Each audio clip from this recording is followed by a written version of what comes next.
Shanghai تعاون تنظیم یعنی SCO یورپ اور ایشیائی ممالک کا سیاسی، اقتصادی اور سیکیورٹی اتحاد ہے، جس کے 9 رکن اور 3 آبزرور ممالک ہیں۔ تنظیم کا سربراہ اجلاس اسلام آباد میں ہو رہا ہے۔ اجلاس میں چین اور روس کے وزرائے اعظم سمیت بھارتی وزیر خارجہ اور دیگر ممالک کے سربراہان کی آمد متوقع ہے۔ تجزیہ کاروں کے خیال میں اس اہم اجلاس کی میزبانی پاکستان کے لیے علاقائی ممالک سے تعاون کو وسعت دینے میں اہم کردار ادا کر سکتی ہے۔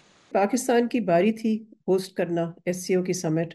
یہ روٹیشن کے تحت ہوتی ہے، مختلف ممالک کو موقع ملتا ہے ہوسٹ کرنے کا۔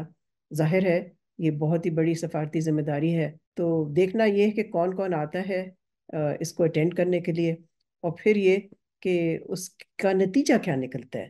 لیکن یہ ضرور ہے کہ پاکستان کے لیے یہ ایک سفارتی سطح پہ ایک پازیٹیو ڈیولپمنٹ ہوگی۔ اکنامکلی بھی ہمارے لیے بہت امپورٹنٹ میٹنگ ہے، اسٹریٹجیکلی، جیو پولیٹیکلی، اور اس کے علاوہ کاؤنٹر ٹیررزم کے حوالے سے یہ ہمارے لیے بہت بڑی ایک امپورٹنٹ میٹنگ ہے۔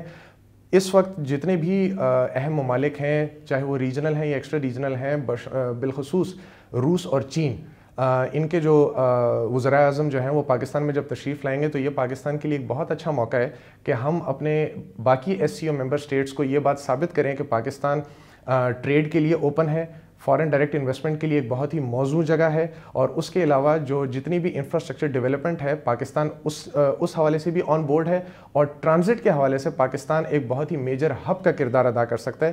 اس کانفرنس میں بھارت کے وزیر اعظم نریندر مودی کو بھی دعوت دی گئی تھی، لیکن بھارتی وزیر خارجہ جے شنکر اس کانفرنس میں شرکت کریں گے، جو تقریباً 1 دہائی میں کسی بھارتی وزیر کا پاکستان کا پہلا دورہ ہے۔ انڈیا اور پاکستان کے جو تعلقات یا تناؤ ہے اس کی وجہ سے کسی قسم کا اثر پڑتا ہے SCO کی ڈاکیومنٹس پہ یا ڈیسیشنز پہ، یہ درست نہیں ہے۔ اس لیے کہ SCO میں جو باہمی یا بائیلیٹرل ایشوز ہوتے ہیں وہ کوئی ملک ریز نہیں کر سکتا، اور نہ ہی کسی نے کبھی کیا۔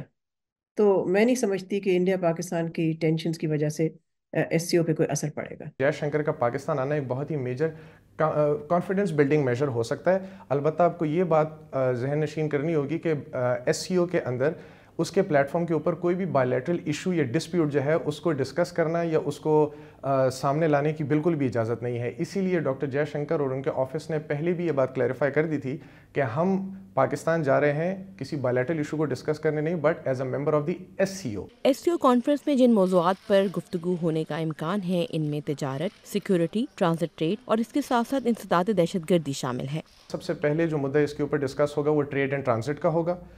اس کے علاوہ جو اور سب سے بڑا امپورٹنٹ ایشو جو ڈسکس ہوگا وہ کاؤنٹر ٹیررزم کا ہوگا۔ جس طرح کہ آپ کو پتہ ہے کہ SCO کا ایک میکنزم ہے ریٹس کے نام سے، ریجنل اینٹی ٹیررزم اسٹرکچر، جس کے اندر جتنے بھی ممبر ممالک ہیں وہ آپس میں بیٹھ کر گفت و شنید کر کے، پلاننگ کر کے اور کوارڈینیشن کر کے ٹیررزم، ملیٹنسی اور سیپریٹزم کے خلاف لاہ عمل طے کرتے ہیں اور ایک دوسرے کے ساتھ کوآپریٹ کرتے ہیں۔ مبصرین کا کہنا ہے کہ SCO کا اجلاس ایک ایسے وقت پر ہو رہا ہے جب دنیا بھر کے ممالک بظاہر 2 بلاکس میں تقسیم ہیں۔ روس اور یوکرین کی جنگ اور مشرق وسطیٰ میں کشیدگی نے بھی غیر معمولی صورتحال کو جنم دیا ہے۔ ان حالات میں SCO جیسے پلیٹ فارم کو مزید مؤثر بنانے کے لیے رکن ممالک کے مابین تعاون بڑھانے کے لیے اہم اقدامات کرنے کی ضرورت ہے۔